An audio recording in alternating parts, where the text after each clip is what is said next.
Welcome back to the workshop. So with the ARB mounts completed, I think we can move on to some smaller jobs, hopefully some low effort, high reward ones, and we'll start with mounting an oil cooler.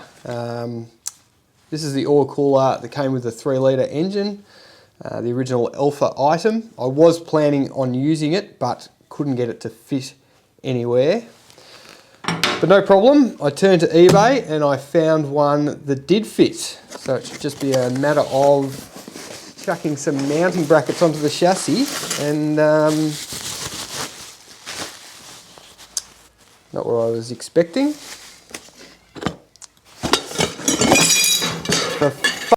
So the first end tank, I want to put a nice big radius on this bend. The reasons for that will become clear soon. To do that, I've clamped a bar of appropriate diameter instead of just using the straight blades to give it, that usually give a very crisp bend. To get the bar in, I had to modify the bender somewhat and shift this whole clamping head backwards. And it was a problem. I didn't just do it for this bend. This has been a problem since I got this thing. I couldn't quite move the clamping bed far back enough. Like everything from Hare & Forbes, it rarely works straight out of the box. Anyway, let's see how we go putting a nice big radius on here.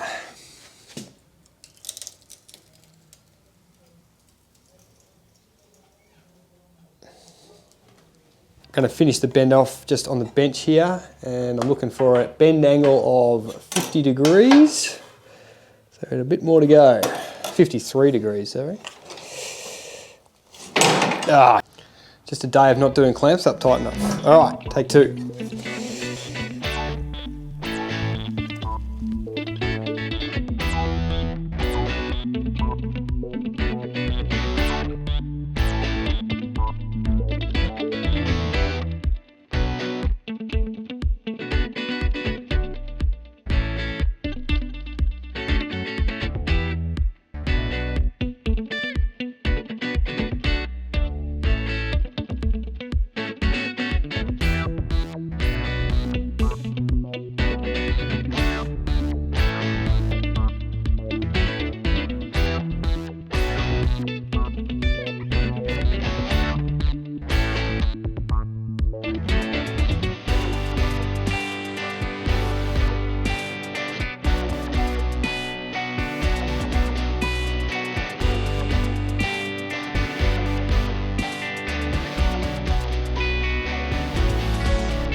And I've changed my mind again. So originally the idea was that the oil cooler would sit in there like that. Now it's still going to stay in the same location. I've just changed my mind on how we're going to mount it. So my first plan was to create an aluminium scoop that came off an aluminium floor that I'm planning to make, and that would provide some protection to the oil cooler. But I was having a safety beer the other night and I started thinking, well, it might be a good idea to weld a couple of little steel standoffs off the chassis rail just to provide a little bit of protection. And then that got me thinking, well, if I'm going to do that, maybe I could make the whole scoop out of steel, beef it up a little bit, and that would provide some significant protection to the oil cooler. It would then also allow me to mount the oil cooler directly to that scoop because it would be welded to the chassis and provide a much simpler mounting method. oil cooler mounting method number 1 was going to be welding 2 aluminium bosses into this end tank to have 2 through bolts going through to the chassis rail, which left us to support this end of the oil cooler. There's a 70mm gap we need to span across here, so I turned up this little unit, a little hollow tube with a threaded end. That was going to weld at the bottom of the tank. Still needed to mill off a flat onto there. Weld that onto the bottom of the tank. And then to get a 4th mounting point and to try and span the 70mm gap and get some sort of support on this side of the oil cooler, I made these little ears. They were to get welded on each side of the tank like that. And then that would allow us to weld this nice little aluminium tube across there to support the oil cooler. Fairly elaborate, but I think this secondary method of creating a steel frame for the oil cooler to sit on might be a fraction heavier, but will provide some much needed protection to the cooler, and only then requires a couple of little 90-degree brackets off the side of the oil cooler to mount. So we'll leave the oil cooler for now and move on to creating that steel frame to see if I like that way, or we go back to the original aluminium mounting system.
Happy with that.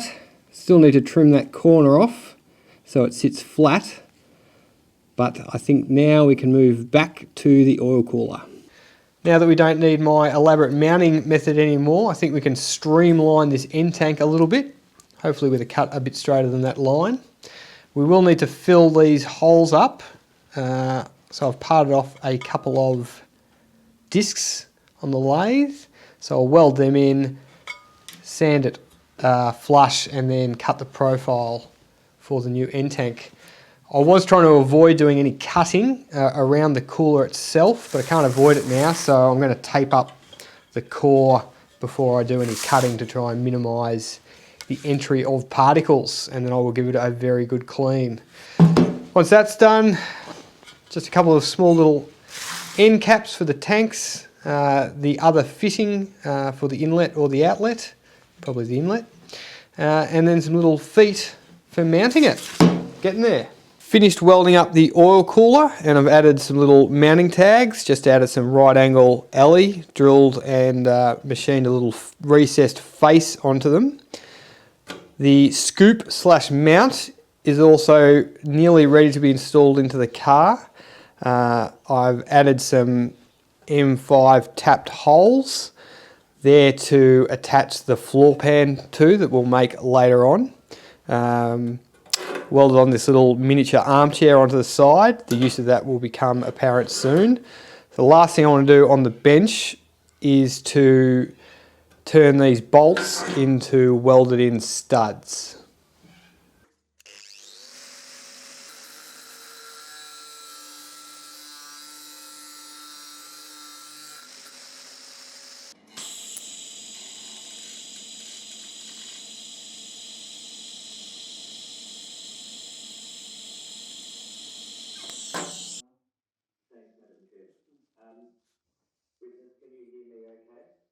And there it is, all in place.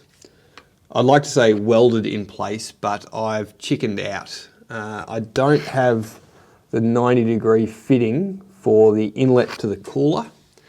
And as you can see, it's very close to the chassis rail and the sump. From the dimensions I've got of the bend, I think it's in the right spot, but it might be best to wait until I get the actual fitting in case I do need to tweak the position of the cooler slightly to clear everything. It's getting a little bit close to the exhaust, a little bit closer than I'd sort of planned on that side. I will put some heat shielding around that, and I think I've decided that I will get the entire exhaust system coated in the $1 million ceramic coating. But I'm confident with the amount of cooling we're going to get from that scoop that we'll be doing much more cooling than heating of the oil. Because I'm not going to weld the mount in place right yet, it means I can't finish off the floor pan that I planned on doing. But there's another job related to the cooler that we can tackle next. So on the other side of the engine, of course it had to be the other side of the engine, we've got the inlet and the cooler outlets and inlets here and down here. And we need to be able to bring them around to the front where the cooler is. Here we have the original oil lines that came with the engine. Unfortunately, I filled the back of the car up with an exhaust so they don't fit anymore. We're in stage 4 lockdown at the moment, and I'm struggling to get any straight tube of the appropriate dimension. But I think with the vast array of bends we have before us, I might be able to cut and shut my way into something usable. I've already liberated the banjo fitting from one end. That was brazed on and cleaned up quite nicely. So I think we'll start with that and maybe this dog leg bit. Well, that was pretty easy. That little dog leg was perfect, and I've managed to sneak the oil line behind the drive shaft out of the way of everything, and just requires a little 90-degree bend on the end. So I'll leave that one for now and move my attention to the other one. So this one's a little trickier. I want to eventually have the oil line drop down here, and I'll pick up a flexible line from that point. It would obviously be quite easy to just drop it around this side of the oil filter, but that's where the alternator is going to live, and I want to give the alternator as much clearance as possible because we're already running into size constraints for the alternator. So I want to bring the line around this way. I've got to miss this sensor. I don't know if I'll be using it, but I might. So I want to miss that sensor and bring it around and underneath the oil filter down to that little cavity. And it looks like this tube might just fit the bill. I've already tweaked it a few times with the tube bender, and I think it's a good place to start. And that one too has worked surprisingly well. But unfortunately, once again, we're going to have to leave it there while I wait for some fittings. So I think that'll have to do for this episode. No idea what's coming up next. My build schedule is being dictated by whatever shows up in the letterbox. So that was all a bit of a tease, wasn't it? Sorry about that. Hate not finishing things off properly. But one thing I definitely will be finishing off is this beer. Thanks for watching.